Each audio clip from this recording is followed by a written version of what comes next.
my name's Alex Lair. I'm the listing agent of 200 Judson here in San Francisco. And I wanted to give you a simple overview of the process of purchasing this property. Clearly, it's a home in disrepair. There's quite a bit of deferred maintenance. There might even be some structural issues downstairs where some of the beams were cut. But most importantly, there's a process that this goes through. Because it's being sold through a court receiver based on a Superior Court order that the property actually be sold.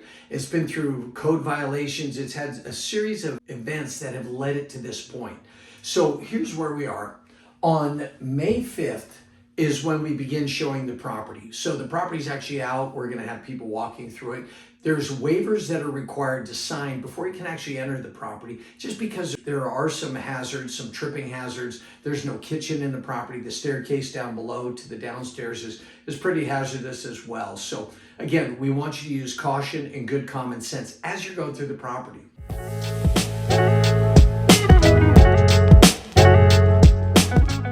So here's the key though. May the 17th is proving day. What is proving day? Well, the courts and the receiver have to know that anybody that's buying the property does have actually a plan for the property, meaning that they have a plan to rehab the property. They have the capital to be able to do it. Because what's happened is the building department, the courts have gotten involved because the property was such an issue for so long. They don't want to have a new buyer get involved and then run into the same problem again. So they want to know that you've got the history, that you've done other rehabs, or that you've got the contractors lined up, and also the capital.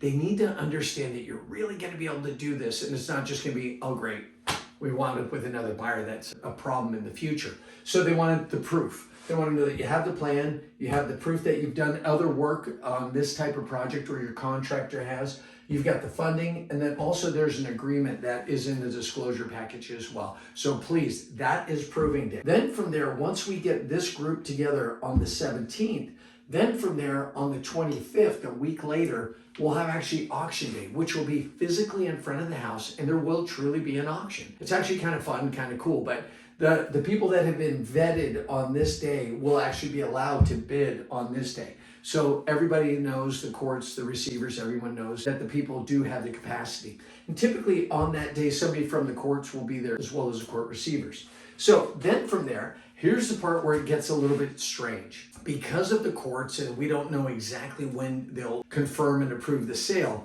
this is the date. The court approval, the actual signing of the court order, we're never sure when that will be. It could be a month, it could be 2 months. So that's the one that I have a big question mark, but it will happen. It's just that anybody that's approved on that day, the courts still have to put the blessing on it. We just don't know exactly when that'll be. So, but whoever is accepted on this day will understand that this date will be in flux. And then subsequently, the close of escrow. If the court approval happens and they've got cash and they're just ready to close, that could be a relatively short period. If they've got hard money or something else, that might be extended slightly. But that's in essence what happens. So at this point, if you do have questions, you're welcome to call me, 650-766-5300.